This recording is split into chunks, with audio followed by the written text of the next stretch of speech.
Bien, en este episodio de podcast vamos a seguir leyendo Lo Real y su doble de Clement Rosset. Nos toca el primer capítulo. El primer capítulo, después de que leímos el prefacio, es La ilusión oracular, el acontecimiento y su doble.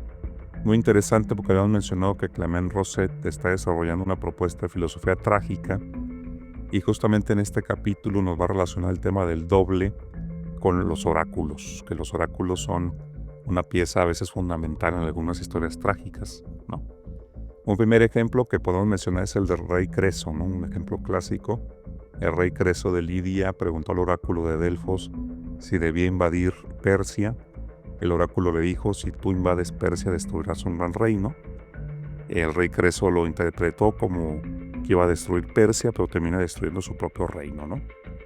Y es esta idea de que el oráculo, a final de cuentas, siempre dice lo que va a pasar, pero por alguna razón siempre genera sorpresa, ¿no?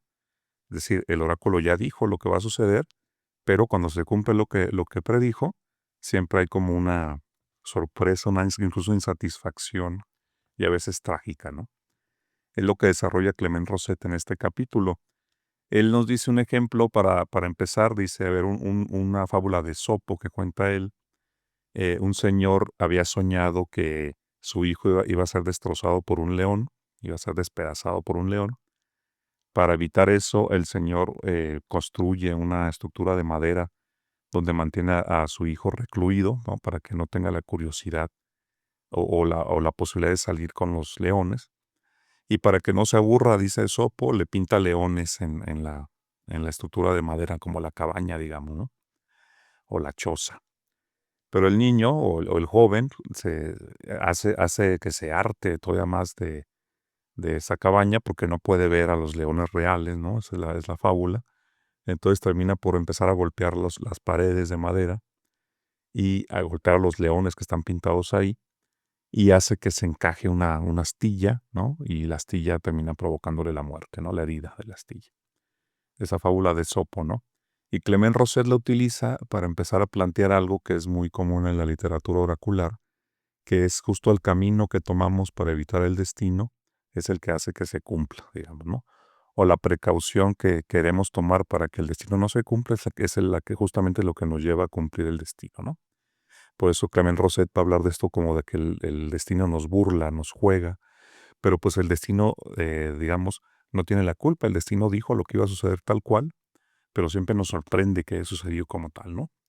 Entonces, en otro ejemplo que da Clement Rosset, pues es el ejemplo clásico, quizá el más trágico de todos, el de Edipo, ¿no? Edipo, bueno, su padre Layo ha recibido el oráculo de que tendrá un hijo que se casará con su madre y matará a su padre, o sea, a él mismo. Entonces Layo decide abandonar a Edipo para que muera, lo abandona al aire libre, pero termina con los reyes de Corinto, ¿no? Y los de reyes de Corinto lo crían como si fuera propio. Cuando Edipo crece y se entera del oráculo de que va a matar a su padre y casarse con su madre, pues decide huir de Corinto, pero huye justamente a Tebas, su ciudad natal, donde termina justamente por matar a su padre y casarse con su madre, ¿no? Es un ejemplo clásico de la literatura griega trágica. Y volvemos a lo mismo. Edipo, en el camino que toma para evitar su destino, justamente lo cumple, ¿no? Y cumple lo que el oráculo había dicho, y se cumple, y entonces todo el mundo se sorprende. El propio Edipo se saca los ojos, su esposa madre se ahorca, ¿no? Y entonces vemos un personaje, en este caso Edipo, que es sorprendido, burlado por el destino, pues el destino simplemente se cumplió y el oráculo ya lo había dicho, ¿no? Eso le llama la atención a Clement Rosset. Este dictado del destino que termina siempre por generar sorpresa, ¿no? Otro ejemplo que pone él es el de Segismundo, ¿no? Según una famosa historia también popular. Segismundo tiene esta predicción, ¿no? De que su hijo va a terminar siendo, lo primero que va a pensar su hijo es en agredir a su padre, o sea, el mismo, Segismundo, y en pisotearlo, ¿no? Entonces Segismundo, para evitar esto, encierra a su hijo en una torre, ¿no? Y ahí lo cría, 20 años. Y luego cuando lo libera, para ver si se cumple el oráculo, pues justamente su hijo, indignado contra él por haberlo tenido encerrado, pues lo primero que piensa es en agredir a su padre, ¿no? Y al final se desata un conflicto incluso militar, donde el hijo de Sigismundo, pues lo va a someter, ¿no? Y va a hacer que le pida clemencia, ¿no? Entonces volvemos al mismo tema. El camino por el cual el rey Segismundo quiso que no se cumpliera el dicho del destino, pues se cumple, ¿no? Hace que se cumpla. Y ya, bueno, al final de la historia el hijo de Segismundo lo perdona, pero ya se había cumplido el oráculo, ¿no? Lo primero que pensó fue agredirlo al rey, a su padre, y termina por pedirle clemencia, más bien por hacer que se le pida clemencia, como pisotearlo, ¿no? Al final lo perdona y le reconoce su dignidad real, pues el oráculo ya se había cumplido, ¿no? Bueno, y otro ejemplo que pone Clement Rosset, también muy, muy, muy ilustrativo, es el de un califa que tiene a su visir, digamos, ¿no? El visir llega con el califa y le dice que acaba de ver a la muerte afuera del palacio y que quiere huir de ella y por lo tanto le pide permiso para irse a Samarcanda, ¿no? Entonces el califa le dice, bueno, pues vete, huye de la muerte a Samarcanda. Sale, el visir huye a Samarcanda, sale el califa, se encuentra con la muerte, le pregunta, oye, ¿por qué amenazas a mi visir, no? Y le dice la muerte, no, yo solo venía a avisarle que va a morir y lo voy a ver, que lo iba a ver en Samarcanda, ¿no? Entonces, mismo caso, ¿no? El visir temiendo la muerte, huye a Samarcanda y justamente Samarcanda es donde la muerte quería citarlo, ¿no? Y hacia allá se dirige. Entonces, con todos estos ejemplos, Clement Rosset nos dice que el que se ve sorprendido por los oráculos es porque ha imaginado otra cosa, ¿no? Por ejemplo, Creso imaginó que iba a destruir Persia, no su propio reino. Esopo, la fábula de Esopo, este hombre que encierra a su hijo en una estructura de madera y que le pinta leones, imagina que de esta manera el hijo no va a ser devorado por leones, pero al final el león que termina por destruir a su hijo es el león que él pintó, ¿no? O Edipo, que él pensaba que sus padres eran los de Corinto, por lo tanto piensa que ha evadido el destino, y al final pues termina casándose con su padre y su madre, los reyes de Tebas, ¿no? Él imaginaba que sus padres eran otros, ¿no? O Segismundo, ¿no? Que también al encerrar a su hijo en la torre, imaginó que así iba a evitar eh, que se lanzara contra él, cuando justamente por encerrarlo hace que se enoje contra él y lo agreda, ¿no? Y este visir también, que piensa que la muerte lo está esperando a morir ahí donde está, por eso huye a Samarcanda y muere en Samarcanda. O bueno, es lo que prevemos, que la muerte lo va a encontrar ahí, ¿no? Entonces, Clement Rosset dice que el oráculo abre la posibilidad de un doble de la realidad, ¿no? El doble que imaginamos que iba a suceder y que termina por no suceder. Pero dice Clement Rosset de manera muy aguda que esa duplicación de lo real es como indefinida, ¿no? Es decir, esperábamos otra cosa sin saber realmente qué. Lo único real es lo que sucedió y es único. Y esa otra cosa que podríamos imaginar se nos vuelve como huidiza, ¿no? Es decir, yo esperaba, dice Creso, destruir a Persia y terminó destruyendo mi propio reino, ¿no? Entonces, cuando sucede el oráculo y efectivamente un gran reino es destruido, el propio reino de Lidia, del rey Creso, él puede decir, bueno, pero yo imaginé que era el reino de Persia, ¿no? ¿No? Pero esa otra realidad ante la única que hay, pues se vuelve como un fantasma, ¿no? Es lo que yo esperaba, pero lo único real es esto que sucedió y no podemos culpar al oráculo de que haya sucedido, ¿no? Entonces Clement Rosset dice, bueno, pues ahí está el tema del doble, ¿no? Acuérdense que el tema es lo real y su doble. Y Clement Rosset utiliza el tema de la literatura oracular para decirnos cómo estos oráculos nos dicen lo que va a suceder exactamente y se cumplen, digamos, exactamente, pero el doble está en lo que suponíamos o interpretábamos que iba a suceder y que incluso intentamos evitar y que al intentar evitarlo a veces lo cumplimos, ¿no? Entonces ahí Clement Rosset se detiene a reflexionar sobre eso, nos pone todo este ejemplo, ¿no? De cómo, a final de cuentas, hay lo que prevalece en la realidad de la imprevisibilidad, ¿no? Es como esta enseñanza de las grandes tragedias, ¿no? Que a final de cuentas lo único cierto es que va a ser imprevisible para el héroe lo que vaya a suceder. Es decir, la necesidad de lo imprevisible, ¿no? Y de manera muy, muy sugerente, Clement Rosset tiene una frase, dice, todo acontecimiento es oracular y toda existencia es un crimen, en el sentido de que cuando se realiza lo que el oráculo decía, cuando digamos se concreta la predicción del oráculo, pues digamos que en el sentido figurado mata todo lo doble, ¿no? Todo lo que podamos imaginar como alternativa queda anulado cuando se cumple lo real. Es decir, cuando se destruye el reino de Lidia y no el de Persia, digamos que muere esa otra alternativa. Cuando en la fábula de Sopo el hijo muere por las astillas del león pintado, pues muere la otra alternativa de imaginar que iba a escapar del león real, ¿no?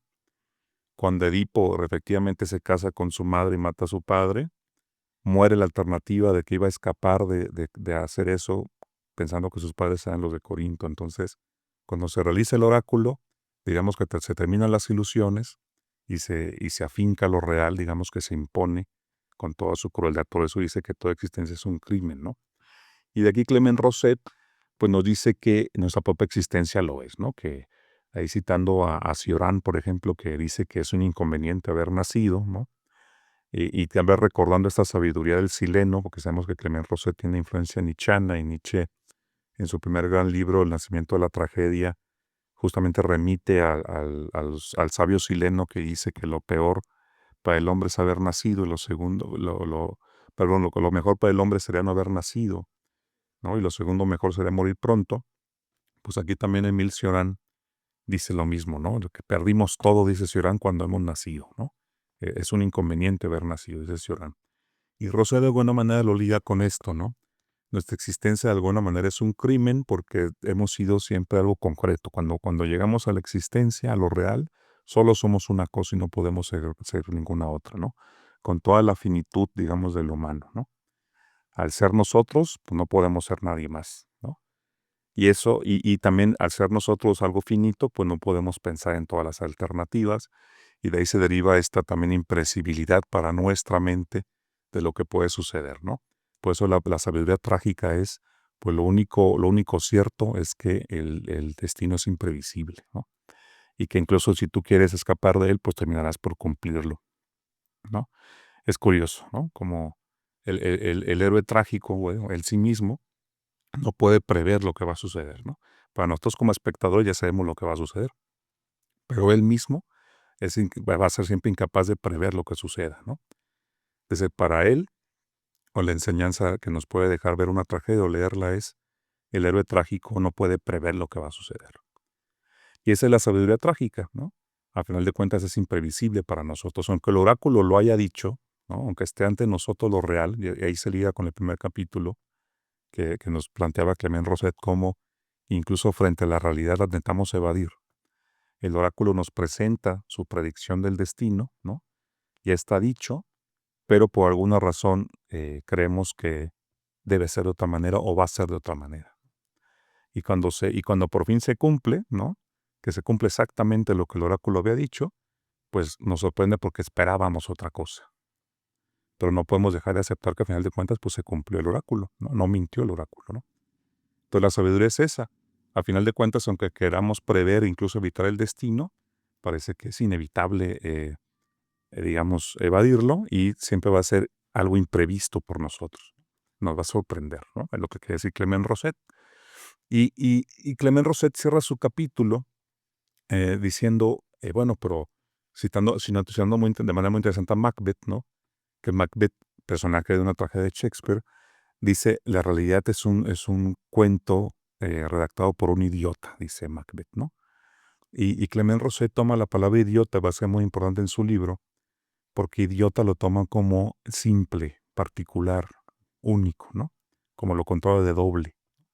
Entonces dice Clement Rosset, pues sí, tiene razón Macbeth, la realidad es idiota. Es decir, es simple, es particular, es única, no es doble, es una sola. Y eso, dice Clement Rosset, es lo que va a querer evitar el metafísico. Mete el tema del metafísico Clement Rosset. El metafísico es quien cree o se convence en los conceptos de Clement Rosset de que debe haber otra realidad, ¿no? Fue por Platón, ¿no? Está el mundo sensible, mundo material, pues debe haber otro, el mundo de las formas, o mundo de las ideas, ¿no? Estas intuiciones de que debe haber una duplicación de esta realidad, no debe ser la única, ¿no? Y Clement Rosset va a sostener que no, que bueno, pues se va a enfrentar a los metafísicos diciendo, no, pues la realidad es idiota y habría que asumirla. En el sentido de idiota, creo que Clement Rosset está un poco jugando con el término, de que es única, ¿no? Es particular, es simple, ¿no? Según los términos de Macbeth, ¿no? es idiota, es una sola. No hay dobles realidades, ¿no? Es una sola, como el oráculo lo dijo y se cumplió, y ya todas las interpretaciones que hagamos y las alternativas que imaginemos, pues se van a revelar como esos sombras o fantasmas. Creo que Clement Roth está preparando una crítica de la metafísica, diciendo, pues esta realidad idiota, particular, incluso dolorosa, ¿no? Pues como que a muchos les ha generado la tendencia a querer imaginar una doble realidad, otra alternativa a esta realidad, ¿no? Pero esta realidad se va a imponer siempre, con toda su idiotez, digamos, ¿no? Y con toda su crueldad y dolor. Creo que aquí Clement Rosset prepara el sentido de su texto y pues, nos suenan ecos de Nietzsche, por supuesto, de cómo hay que aceptar esta realidad tal cual es, ¿no? Y combatir, en el caso de Clement Rosset y de Nietzsche, pues estas ilusiones de duplicar la realidad, ¿no? Del dualismo platónico cristiano, en los términos de estos filósofos, y por ahí va la cuestión. Entonces tenemos cómo mete Clement Rosset el tema del oráculo para mostrarnos cómo hay una duplicidad en nuestra interpretación de los oráculos, de lo que va a suceder del destino, ¿no? De los horrores trágicos, y cómo al final de cuentas, cuando se cumpla lo que el oráculo había dicho y que es lo único real, pues se esfumarán esas otras alternativas y se mostrará en términos de Macbeth la idiotez de la realidad, ¿no? Bueno, vamos a dejarlo por acá. Espero haber sido claro. Y bueno, continuaremos en el próximo episodio con el capítulo 2 de Lo Real y su doble de Clement Rosset. Muchas gracias y hasta pronto.